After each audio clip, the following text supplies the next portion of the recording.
What you drinking on? Just black coffee? I got a little bit of some 0-cal syrup and some... What brand syrup are you using? Out of whatever was in the break room.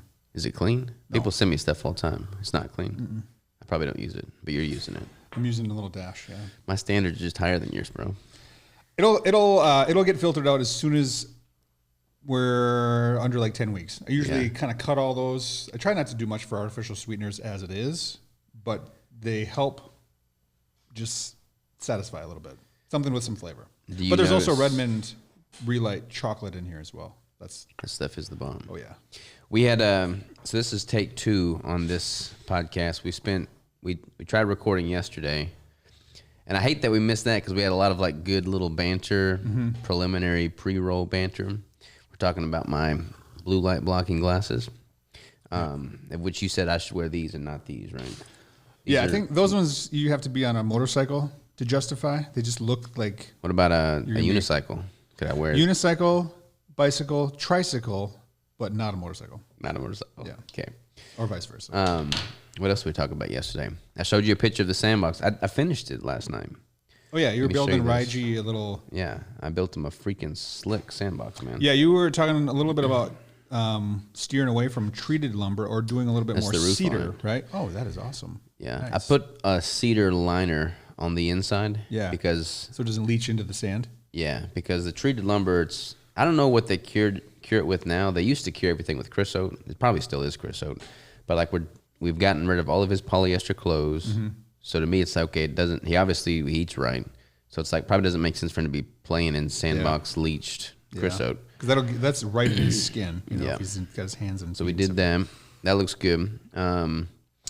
Working on my fence, I lost my Oura ring. Oh no. Yeah. Okay, is it Bluetooth though, right? Yeah, it's Bluetooth. So can you just wander around and like wait for it to connect, or is it dead? I think I know where I lost it, but it's like buried in a bunch of leaves, and like I'd scraped through leaves for like 30 minutes. So I'm like, I can't find this thing.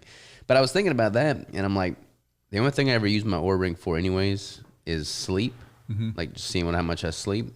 But it always just tells me I don't sleep enough, and I don't need the ring to tell me that. Yeah, you already know that. My watch says the same thing. The difference between my watch and the Oura ring is that typically the REM and deep cycles are inverted. Like they both are accurate in the total time asleep, but then my ring would show, a little bit of deep and a lot of REM, and my watch just shows the inversion of that. So I don't know which of those is more accurate, but I'll probably eventually get another Oura ring, but I just didn't feel like. Does your watch pick up on snoring? Like if you have snoring that happens during the night? I don't know. I've had this watch for 3 years, 4 years, and I don't know what most of the buttons do. Okay. Well, my Samsung does like the Samsung Health, the whole myriad of things. And one of the things that it tracks during sleep is, first off, it gives you a sleep score, of course. Then it gives you actual sleep time. It tracks your cycles. It tracks your different REM, light, deep, snoring, skin temp, heart rate, respiratory rate, blood oxygen, all that kind of stuff.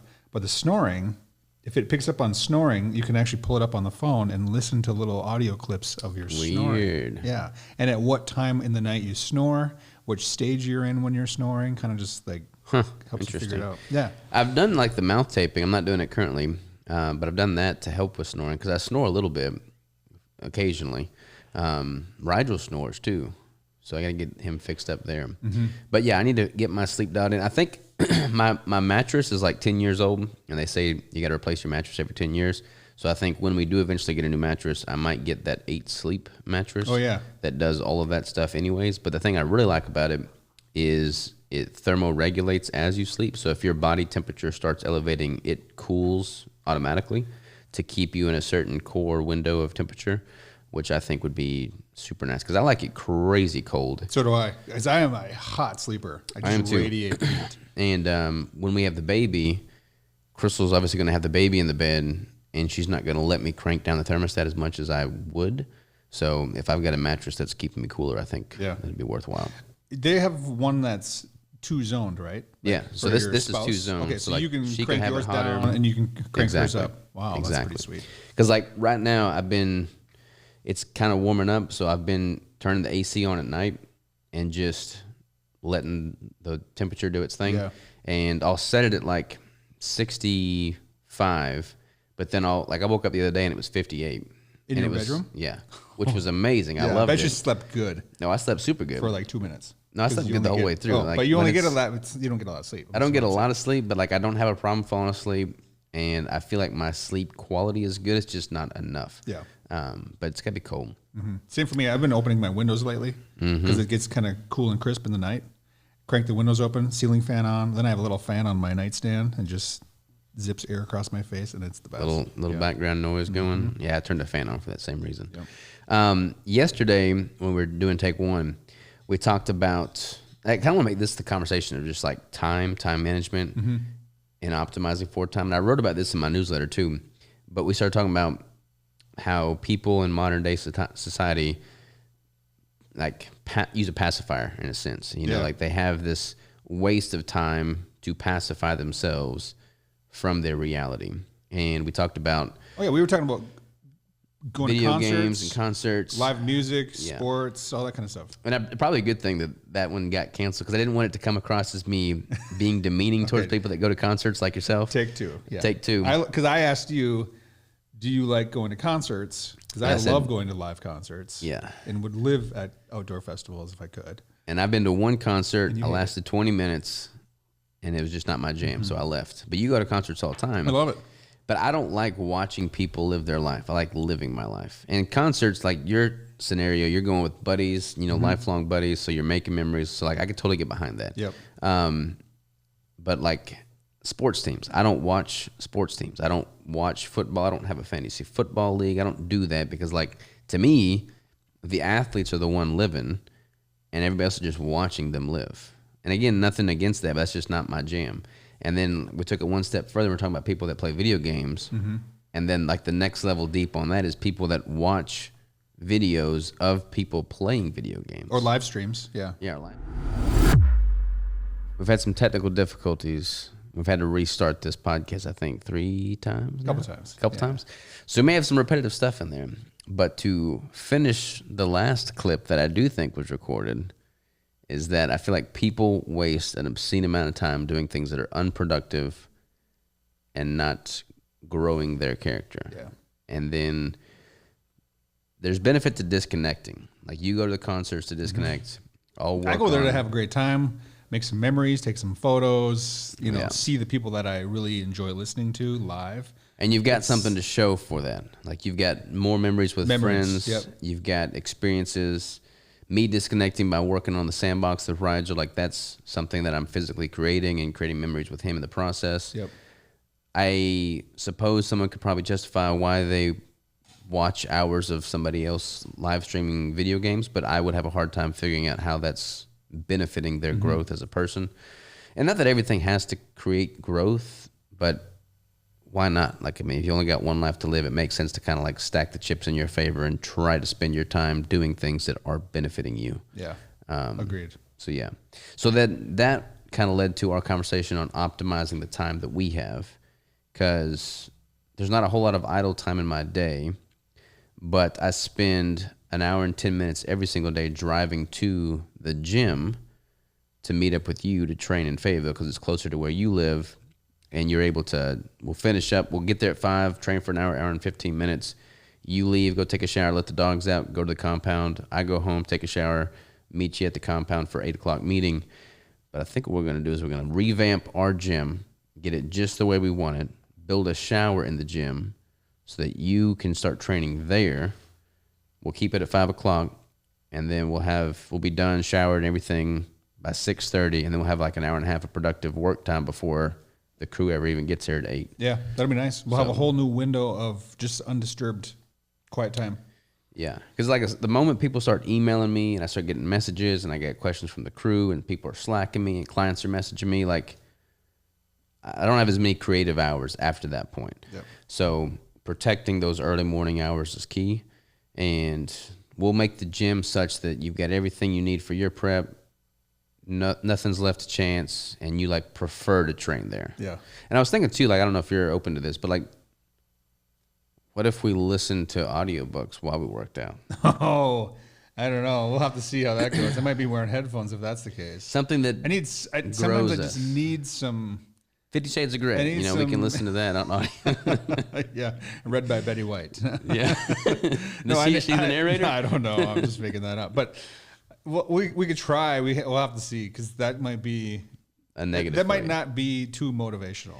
When I'm super deep in a prep, it's weird, man. Like, I prefer that over music. Like, when I'm in a building phase and I got extra calories running through my veins, like, I crank up the music, I got the beat rocking, and I'm just like in the zone.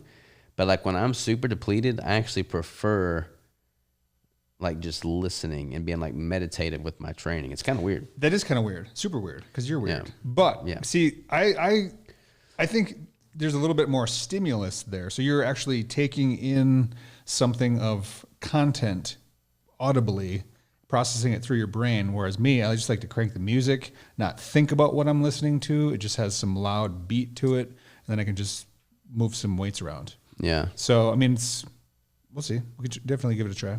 Yeah. We don't have to do 50 Shades of Grey. It could be some other self-help book. I'm joking, by the way. So am I. So yeah, about scheduling, again, it's kind of hard. I apologize to listeners because we've like said these same things in different orders multiple times. But with our schedule, with my schedule specifically, I'm thinking about, you use Google Calendar?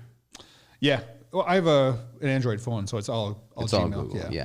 So I use Google Calendar for everything. If it's not in my calendar, it does not exist. And I've got like a Calendly scheduling link that I'll send people that are trying to book guests on my podcast and stuff like that. And the way I've got it structured currently is people can book a podcast recording with me Monday, Tuesday, and Wednesday, I think. Thursday and Friday are up in the air. And then I like schedule a bunch of meetings for like software companies, our ads team, our email team, like all these different agencies and teams and stuff that we have going with the businesses. All of those meetings are scattered throughout the week. What I'm probably going to do, because I'm trying to optimize my whole schedule and just capitalize on all the time that I do have, is make Monday blocked out completely so nobody can schedule calls with me on Monday. That'll be for me to do like administrative work, creative thinking, just start the week. Like it's kind of demoralizing when you start the week and you've already got like a whole bunch of meetings on Monday and you can't be as proactive with the week. Yeah. So I'm going to make Monday like a standalone blocked, proactive creative day. And then Tuesday, I'm going to have that for all of the meetings, like all of the software meetings, all of the meetings, like all these little 30-minute meetings that just stack up on top of each other. Plus we do our live call on Tuesday at 6. Wednesday and Thursday, I'll make that for podcasts, where that's all I do on Wednesday and Thursday is just record podcasts. So I can be totally engaged with the guest and just have that structured. Friday, I'll make as another creative buffer admin day where I can catch up on anything loose ends from the week and then plan and be proactive with the coming week. Plus I travel a lot on Fridays and Mondays, and I'm oftentimes not in the office anyways. And if we do launches on Sunday, which we always do, Monday's a heavy packaging day, so I could be there for that as well.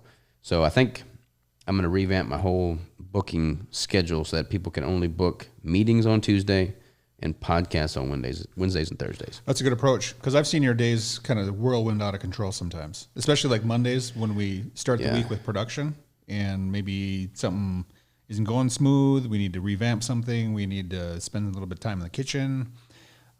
That totally jacks up my day. Oh, yeah. Like when there's 100%. anything going on with the kitchen, and I need to proactively just plan on there being mistakes in the kitchen where I just have that worked into my schedule. But like if I'm super booked, which I typically am, and I've got like 2 podcasts and 3, 4, 5, 6 meetings on Monday, and then like the freaking depositing elf goes out or the flow wrapper's not packaging. Well, we've had issues with like refrigeration units. We've had issues with outlets, electrical outlets in the kitchen. We've had things that have just plugged up. There's just random stuff that just pops in anytime. Yeah. So I think that'll be good. I think that'll be super good. And if you and I are, in the chair working at 6:30 before they ever get here until 8, then I feel like I'll be able to 10x my productive hours, my creative hours, and just like be proactive instead of reactive, man. Because we'll get some stuff done before the guys even get here and start production for the day. That way, if something hits a hurdle during production, you've already got a bunch of stuff knocked out. Exactly. Yeah, that'd be good. What else? What have we talked about that didn't get recorded? We were talking a little bit about just communication in general. Like when you're involved with all these different people emailing back and forth, texting back and forth, messaging back and forth, ads, teams, ingredient suppliers, all that kind of stuff. And communication is key. And when you're shooting them an email and you don't hear back, and you don't hear back, and you don't hear back, it's frustrating. Yeah, I hate text messaging, so I try and keep everything in Slack for our internal teams and then externally email. And I'll typically respond to emails within 24 hours. Like I batch respond to all my emails, or I try to, unless it's like super time sensitive. But I hate it when people email me and they expect an immediate response. If I'm waiting on them and it's time sensitive, then I'll respond back immediately. But there's lots of instances where like I'll email somebody needing a response within 24 hours and then not hear back for 10 days. Especially when there's so many timelines that have to stack up. Yeah, especially when I'm paying them a lot of money. Exactly. You know, like if I'm paying them a lot of money, then I expect a certain degree of mutual respect amongst one another where like, okay, I'm paying for a service or a product and you communicate with me that you've received that purchase order, that you have received payments, that you know the details of my ingredient purchase or whatever. Not getting a response within 10 days of those kind of emails is very frustrating. Even just acknowledgement goes a long ways. That's like when you sit down at a restaurant and you're going out to eat and you sit down and obviously the restaurant is super busy and all the servers are running around, bartenders are running around, everyone's just going crazy. If that server comes to your table within 2 minutes of you sitting down, just says, hey, my name is so-and-so, I'll be right with you guys, I'm super busy, go ahead and take a look at the menu, I'll be right back. That buys you like so much more time than them just not doing that and not touching the table. It's crazy. Were you ever a server? I was, yeah. What kind of restaurant you serve at? Actually, one of my very first jobs when I was 15, I had a driver's permit, didn't even have a driver's license yet, was a dishwasher at our bar and restaurant. And then I graduated into a pizza cook, line cook, server, bartender, manager. Nice. So I like worked my way up the whole entire chain. And that was one of the biggest things is like, even if the restaurant is jam-packed to the gills, like nowhere to even sit, if your server comes over and just says, hey guys, my name is Greg, I'll be right with you guys. I'll be, just a couple minutes. Got to pump an order into the computer screen. I'll be right back. Yeah. Then those people already made connection with you. They're already excited. They're already ready for you to come back. They can start looking at the menu, that kind of thing. But if they don't see somebody for 10 minutes, they're already pissed off. They're definitely not going to leave you a very good tip. They may even just walk out and they may leave a bad review. They may never come back. Yeah. So it's key. Yeah, communication is key. Mm-hmm. I mean, you and I both have clients and it's kind of crazy because I'll batch respond to my clients too, but I tell them on the initial client call, look, I batch respond to all my client messaging. Message me at any point throughout the day, and I'll respond back as soon as I go through my client list for the day. I typically do that first thing in the morning on weekdays, and then I try and take some time off from that on the weekends. So I just give them that right up front so they kind of know what the expectation is. Right. But then, like, I don't update their macros until I see that they've uploaded their weight, that they've, given me feedback. Because, like, if I'm totally flying blind and I don't know how their body's responding, how am I supposed to get them good, accurate macro adjustments? Absolutely. Like, I have no idea what to go off of if they don't give me feedback. So, like, I've got some clients that message me repetitively throughout the day, every day. And I would much rather have that and have that data to be able to build off of and know how they're feeling, know how they're doing, than to have clients who are not where they want to be, hired me, but then go like a week without responding. And I'll like proactively message them. Like if I'm like in the dark for a few days, I'll shoot them a message about, hey, just checking in. Hadn't heard from you in a while. How you feeling? What's your satiety like at these macros? What's your energy level like? How's your recovery? How's your training? Like I'll proactively message them. And you never hear back. Oftentimes I never hear back. And I'm just like that blows my mind. It's like, look, you are paying me for my expertise to get you where you want to be. You got to communicate with me. Yeah, absolutely. I have the same exact thing. It's crazy. It's crazy. There's going to be such a variety in how people communicate and interact with you. Like you'll have people that are to a T. They get right back to you. They give you all the data. They do their weigh-ins, their check-ins, their photos, their feedback, everything. Like I have clients I don't even have to check on them, and I know they're nailing their macros to a T within like 1 gram. A couple of those clients.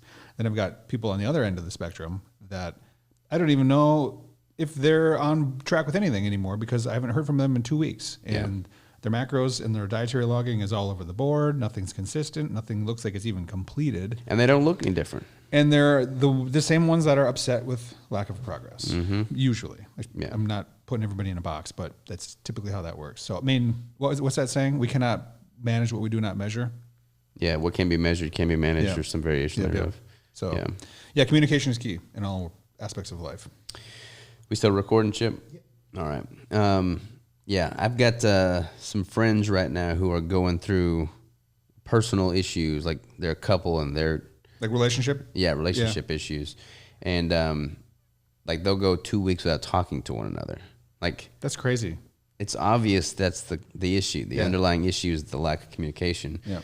And then it just festers into something. Man. It gets blown way out of proportion. Then everyone starts overthinking things, and then you just wander away from each other. It's crazy. Yeah, I mean, like Crystal and I, like we'll have our moments too, like any couple does. But like, we've pretty much got a rule that we don't go to bed pissed off at each other and just like silent.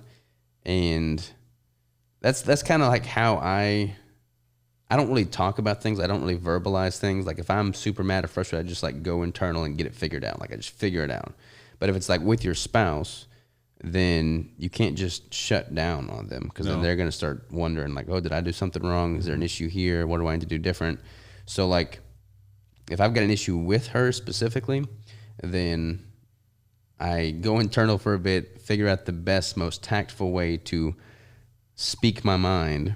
But I speak my mind. Like I let her know what's up, what's frustrating, and then we have that conversation, then all is well. But like whether it's a freaking client or a coach, your spouse or one of your suppliers or vendors or somebody you're communicating with, like you have to freaking communicate. Like this is so common sense. Yeah. Everybody knows this, but you don't do it. It's like blows my mind. The more direct, the better.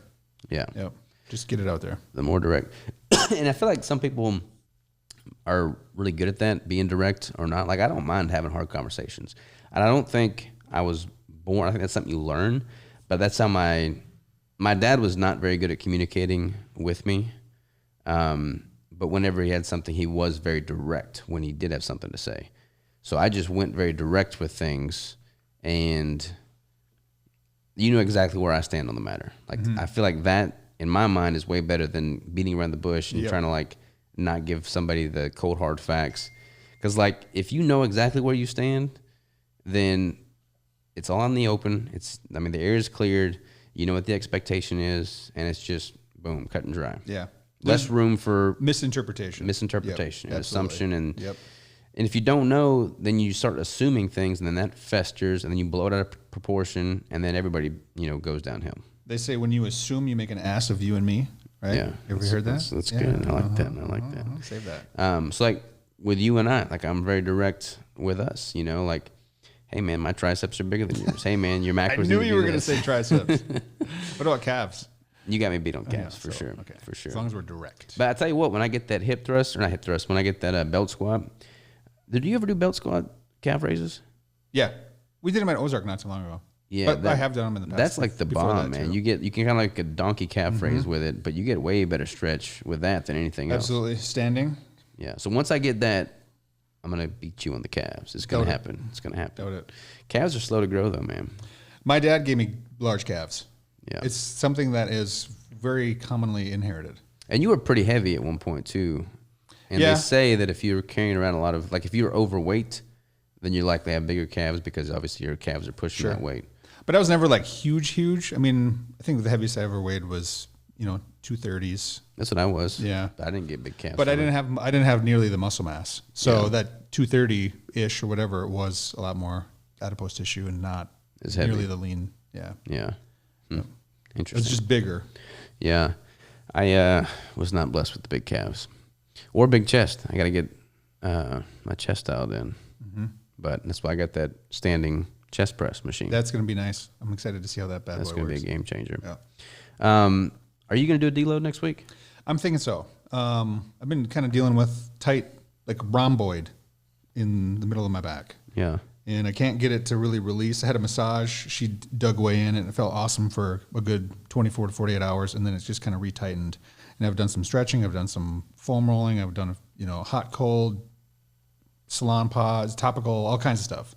And I wake up in the morning, and it's tight as shit, and I can't get it to really release, so it's really restricting my range of motion and some of the stuff I can do with my shoulder on that side. So fast forward to what you just asked. Yeah, I'm thinking I will maybe do a little bit of a lighter intensity deload. I do have another massage coming up first week of April, which I'm super excited for because she's a wizard when it comes to that. So I'm leaving for Washington's hunting retreat next Saturday. Yep. And you're going to be gone for like a week, almost 2 weeks, right?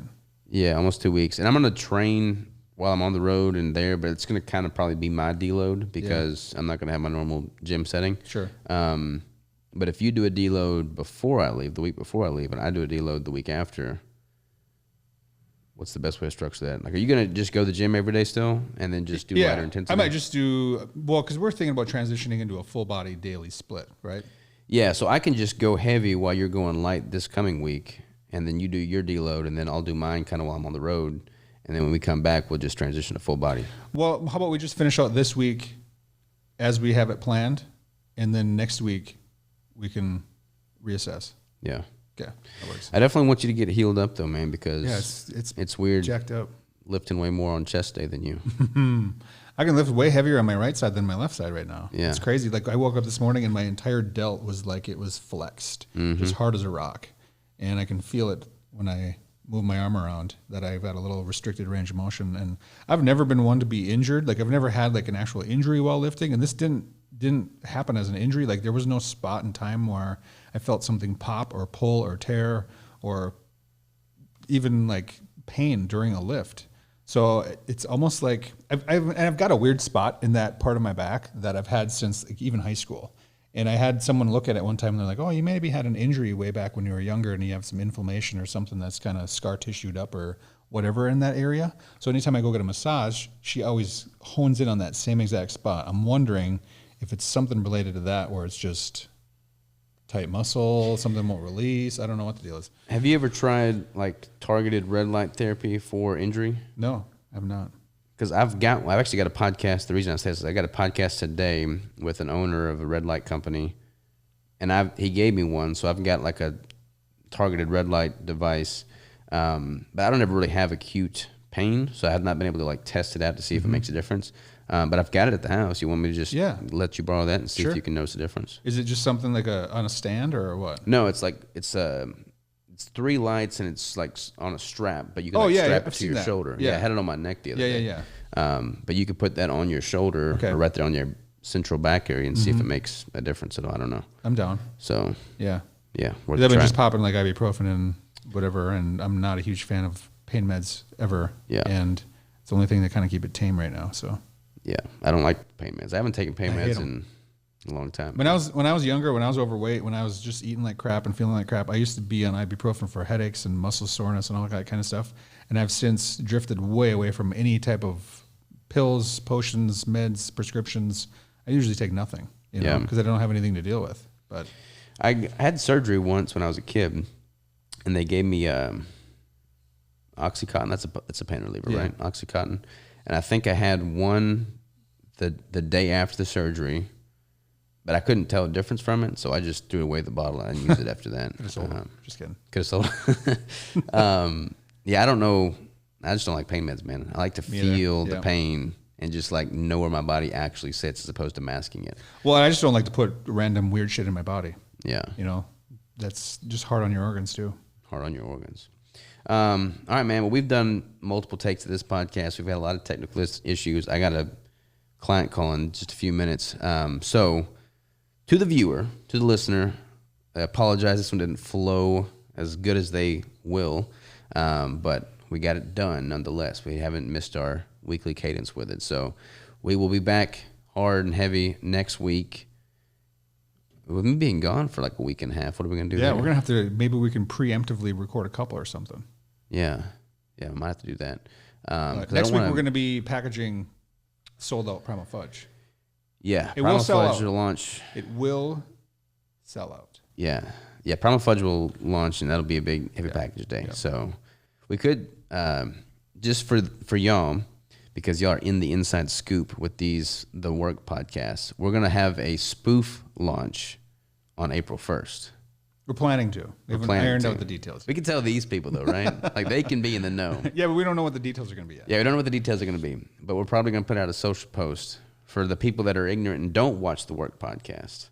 They might get excited. Probably not though. We're going to make it very much it's so going to like be an unexciting. Yeah, it would be something that we definitely would never launch. It's going to be like, what the is that? To like be in line with the April Fool's launch. So when you see a social media post on the 1st of something totally off the wall that we would never do, know that we're not actually doing it. Yeah. It's going to be like our highest carb brick ever. Yeah. Sweetened with sucralose and table sugar. And castor oil. And made with soybean oil. Mm-hmm. Something like that. Wait, you say oil? Oil. I say oil. We had this conversation the other day. We have this conversation all the time. It's oil, spelled O-I-L. It's oil. That's what a goober says. Oil. That's what a goober says. That's how you pronounce it. Oil. I think you should go Google the pronunciation of O-I-L. Well, it just depends who the commentator narrator is. If they're from the south or from the north. That's true. Because I've heard other people in this area say oil, but everyone up north says oil. Yeah, it's definitely oil. Yeah. Oil sounds more manly than oil. Put some motor oil in my oil reservoir. Yeah, oil reservoir. All right, man. Well, that's a wrap on this episode. We'll hit it again next week. Toodles. See ya.